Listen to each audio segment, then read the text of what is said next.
Kanina, ang mga puwersang Israeli ay nagsagawa ng mga airstrike sa southern Lebanon. Kabilang na ang bayan na malapit sa lalawigan ng Baisariya na walang sawang binomba ng Israeli Defense Forces upang wasakin ang anino ng Hezbollah sa lugar na ito. Ang mga pambobomba na ito ay isang tugon mula sa pagpaputok ng grupo patungo sa mga tangke ng IDF na naka-standby sa southern Lebanon dahil sa kasalukuyang ceasefire na isinagawa ng gobyerno ng Lebanese upang magkasundo si Netanyahu at ang pinuno ng Hezbollah na si Sheikh Naim Qassem na dahil sa pagtraidor ng Hezbollah sa kasunduang tigil putukan ay binomba ng IDF ang mga lungga ng grupo malapit sa distrito ng Baisariya, Southern Lebanon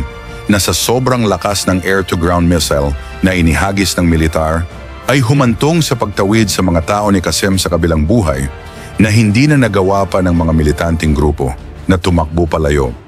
Ang pagpapaputok ng Hezbollah sa militar ng Israel ay isang maling hakbang ng grupo na baka ito pa ang dahilan upang masitodo pa ng Israeli Defense Forces ang mga airstrike nito sa malaking bahagi ng Lebanon na maglalagay sa maraming Lebanese sa bingit ng kamatayan. Na ang pagtataksil ng Hezbollah sa kasunduang tigil putukan ay maging sanhi ng tuluyang pagkawasak sa bansa ng mga Lebanese dahil sa hindi magdadalawang isip si Netanyahu na ubusin ang lahat ng banta na nakikita nito sa Lebanon na ito lang ang tanging paraan ng mga puwersang Israelita upang maging mapayapa ang bansang Israel sa hinaharap. Inikutan din ng Israeli Defense Forces ang distrito ng Markava sa may bahagi ng Nabatea, Lebanon dahil sa mga ibinigay na report mula sa mga sources nito na ang mga militanteng Hezbollah ay muling nag-regroup sa distrito na ito upang ipakita na meron pa silang kakayahan na labanan ang militar ng IDF sa masalimuot na rehiyon ng Lebanon. Ayon sa ating mga nakalap na balita na hindi bababa sa 3 airstrike ang isinagawa ng Israeli Air Force sa bahaging ito ng Nabatea na nagresulta sa pagkawasak sa mga gusaling pinuntirya ng militar. Na makalipas lang ang ilang minuto ay tumambad sa mamamayan ng Lebanese ang wasak-wasak na mga pasilidad na nagkalat ang maraming debris sa labas bilang resulta sa pagtraidor ng Hezbollah sa isinagawa nilang tigil putukan sa gobyerno ng Israel. Hindi rin pinalagpas ng Israeli Defense Forces ang pagwasak sa mga pasilidad na ginawang imbakan ng armas ng grupo na ang mga pangyayaring ito ay nagdagdag pa sa pagiging komplikado sa sitwasyon. Na ang tinarget na gusali ay tuluyang nadurog na sa sobrang lakas ng bombang pinakawalan ng militar ay humantong sa matinding pagkawasak ang pinuntiryang pasilidad na tila wala ng pag-asa pa na maging mapayapa ang bansang Lebanon dahil sa impluensya ng mga salot na teroristang Hezbollah.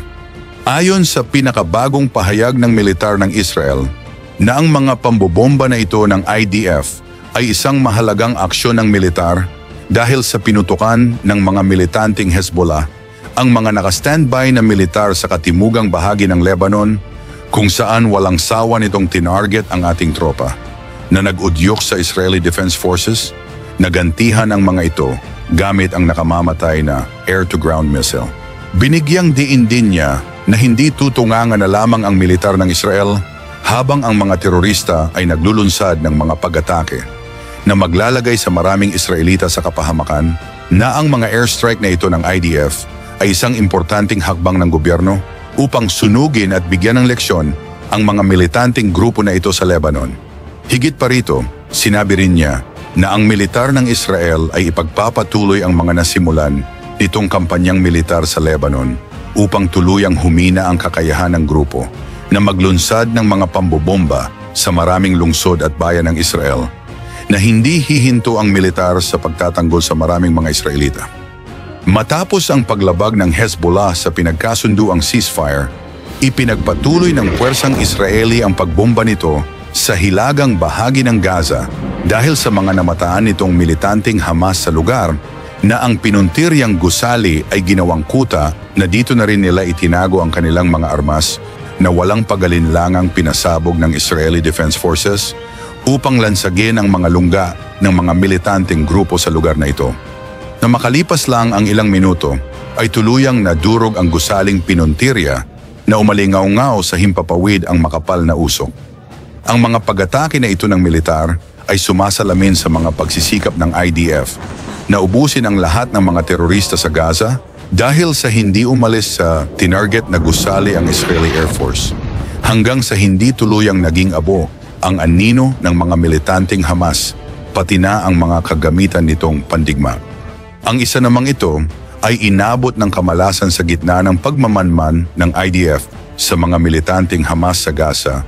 kung saan ang kanyang pinagtataguang gusali ay natuntun ng drone ng militar na sa mga panahong ito ay may hawak pa siyang rocket launcher na hindi na binigyan pa ng Israeli Air Force ng isa pang pagkakataon na magbagong buhay na walang pag-alinlangang binagsakan ng IDF ng air-to-ground missile. Ang pagsang-ayon ng Israel sa isang tigil putukan nitong mga nakaraang araw ay isang malaking pagkakamali ng gobyerno dahil sa alam naman nila na mahirap pagkatiwalaan ng mga teroristang ito na magbibigay daan lang sa organisasyon ang isinagawang ceasefire talks na muling i-build up ng mga terorista ang nawasak na grupo upang hadlangan ang matapang na pagsulong ng militar. Ang punong ministro ng Israel na si Benjamin Netanyahu ay nagbigay ng panibagong pahayag sa telebisyon tungkol sa pag-violate ng Hezbollah sa isang pinagkasunduang tigil putukan. Ayon sa kanya na ang pagpaputok ng mga militanteng Hezbollah sa militar ng Israel sa Southern Lebanon ay isang malaking pagkakamali ng grupo na maglalagay lang sa bansang Lebanon sa matinding pagkawasak dahil ang Israel ay hindi hahayaan ang ganitong klaseng pag-uugali ng organisasyon. Binigyang diin din niya na ang anumang mga karagdagang paglabag ng grupo ay sasagutin ng malakas na tugon mula sa militar ng Israel na inutusan niya ang Israeli Defense Forces na maging handa para sa matinding labanan kung sakaling ipagpatuloy ng Hezbollah ang pag-atake sa militar ng Israel sa Lebanon. Sinabi rin ni Netanyahu na pinananatili ng Israel ang karapatan nito sa pagtatanggol sa sarili na mabilis nakikilos ang militar laban sa anumang mga pambobomba ng grupo.